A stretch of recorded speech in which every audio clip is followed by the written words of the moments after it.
What's up, welcome, hello, good morning. Hi. Welcome to this video. Not Photoshop this time. Well, a bit of Photoshop. There'll be a little bit of Photoshop. That was very Trump. There'll be a little bit of Photoshop. So today I'm going to walk you through some product photography, but we're going to make it slightly more interesting than just taking a photo of a product. So let's go. So yes, today we're going to be photographing this. God, I love you so much. This is Nocco. It's a sports drink with energy in it. BCAAs, loads of other cool stuff. This is the summer edition, Limon del Sol. They sent me a bunch of these and I said I'd do some photos and some videos and stuff. And I haven't really done anything yet. I've just been drinking them. I've been really struggling to think of what to do. But today, I had a bit of an epiphany.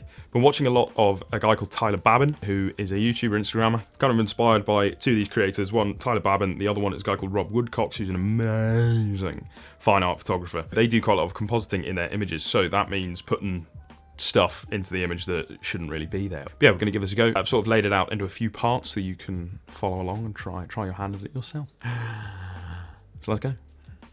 Right, so first thing we need to do is a bit of a location scout. Now, considering I'm incredibly lazy, we're going to do everything from the comfort of my back garden. So, we're going to go outside and have a look about, see what's going to work. Okay, so we're outside. I'd originally thought I was going to use this wall over here, I'll show you. Hey. Yeah, in my head I thought this wall would work, but in my head I forgot there was a window there. So this wall's not going to work. So I think I might just do it on the grass here. Okay, yeah, so going to go with the grass behind me here. So first thing you want to do is set up your initial shot. For this shot I want me to be in it and I'm going to be sort of meditating, floating, and then the cans are going to be floating around me. And in the final shot you can do one of two ways. You can either get your product and throw it up in various positions, making sure you're not behind it, so just sort of throw it up like that. Obviously the timing of that is tricky to actually nail. Do as many of them as you want, or a secondary option is just place the item in the middle of the frame, take a few photos of it. So just one photo in the middle, twist, one photo in the middle, one photo. So you've got a number of different angles, and then you can just chop it out, make it its own layer and duplicate it later on. Oh. Right. Where's that gonna go? That's gonna go there. Right, I've been wanting to do this since the video began. Oh my god, it's gonna be amazing. This stuff's really good. It's like really, really good. Anyway, so we've scouted. We've done our location scout, if you can call it a location scout. Done a location scout. We've shot all of our images. Now it is time to get them onto the computer, where we can start doing the magic. Okay, so let's get our card out, get her into the card reader, and then we can start doing some magical things. Okay, so let's drop all of our photos in. Okay, so we've got all our photos in one tab. I'm going to open up another tab, and where we're going to put our final canvas. So we've got a square canvas here. Okay, so I'm immediately going to drop in my sort of background image into our final canvas, which is like this. Here it is. Now it's here, it doesn't look too bad. I was a bit worried about the shadows. We kind of photographed it in a really bad time of day. If you can help it, never photograph in the midday sun, because you're going to get horrible shadows around the eyes and it's just too much. Yes, I am severely sunburned. No, I'm not doing the ginger community any help for stereotypes, but promise to put sun cream on, I did. First thing we want to do is we want to get like the kind of baseline photo done. Right, so come over to our Nocco can. I'm going to make a selection using the pen tool. If you don't know how to use the pen tool, it's P on the keyboard, and then you just use a series of clicks to select around what you want to select. Right click, make selection. Bosh. A bosh. Right, so we now have a can. Let's drop this in. Cool.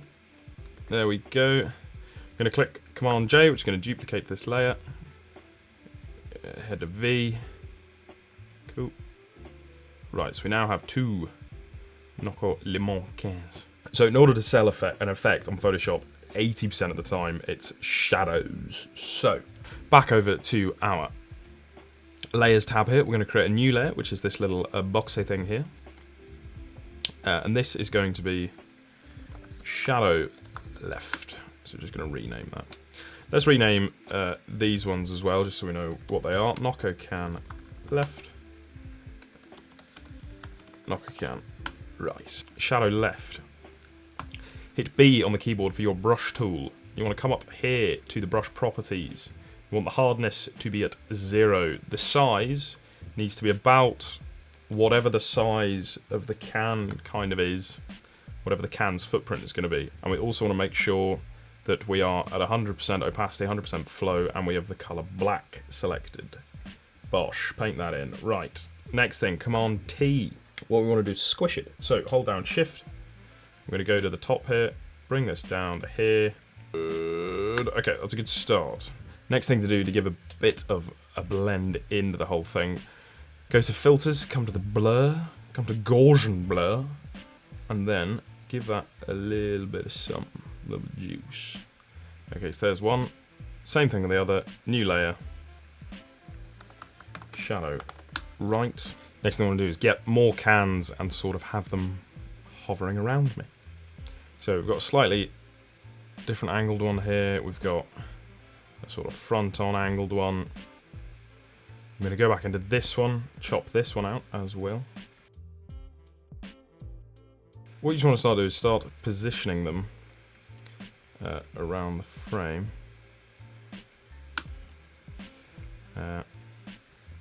Command J to copy them. Now, a good trick to really sell this kind of effect is drop a few in behind our subject. So once that's in, we're going to punch in. So we want to do again, pen tool. Let's just close that down so we can see what we're doing. Pen tool is going to come in. There we go. We've got a can behind us. And just repeat these steps. One more thing we could potentially do to just create a bit more believability. Now, next thing we're going to do is click Command Option Shift E. Bang. So this is literally just going to give us another layer of everything we've already got. So we've got the whole image now, but in one whole package. Let's go to Filter. Blur. We're going to go Motion Blur. Click the angle that makes the most sense for where you want your cans to be sort of dropping from. Now, this, you're going to say, Paddy, this looks ridiculous. Yes, I'd agree with you. Next thing, come down here, click Mask, which is this little button here. Once we've got that, we're going to invert the mask. Command I. Ooh, everything's disappeared now. So what we've done is we filled the mask in with black, and when we paint white back over the mask, it's going to reveal what is underneath it. So, undo that, drop our opacity down to maybe 25%, and we're just going to draw sort of around the edges of a lot of the bottom of our limon cans. No, we don't want to do the cans we're holding. We do want to do these. If you think it's a bit much, press X on the keyboard, which is going to flip your color, back to black, which means you can then paint back in bits that you think have just overdone it a touch. Right, so there's a bit of motion blur to the whole thing. I don't really like doing my sort of color editing in Photoshop. I much prefer to just export it, take it into Lightroom, edit it there, and then output the final image from Lightroom.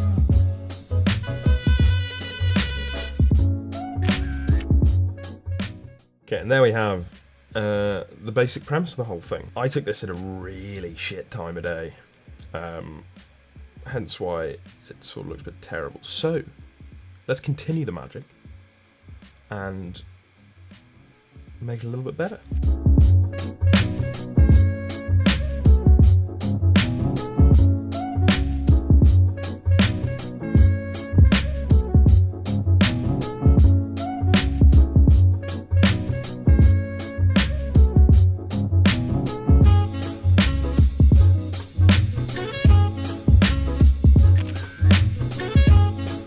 There we go, little speed edit there. That was more just because after I'd actually finished doing the photo, I was like, this is a terrible photo, taken at a terrible time of day, with no diffusion, no controlling of the light whatsoever, just generally all round shit. So yeah, I went a bit over the top there, but I hope you understand the principle of what we've done today. Back to the black background Paddy. Anyway, that's us. Thank you very much for watching. I hope this made little to no sense for yourselves at home. I hope this was really hard to follow, and I hope you didn't really do that good of a job. If you enjoyed this video, then please feel free to leave me a very hurtful and personal comment on how sunburned I am. I will of course link Tyler Babin's video down below, and you can learn from a much more professional and a much more serious person. And definitely go check out Mr. Rob Woodcox's work. It's just buttery beautifulness. Thank you very much for watching. Take care. We'll see you in the next one.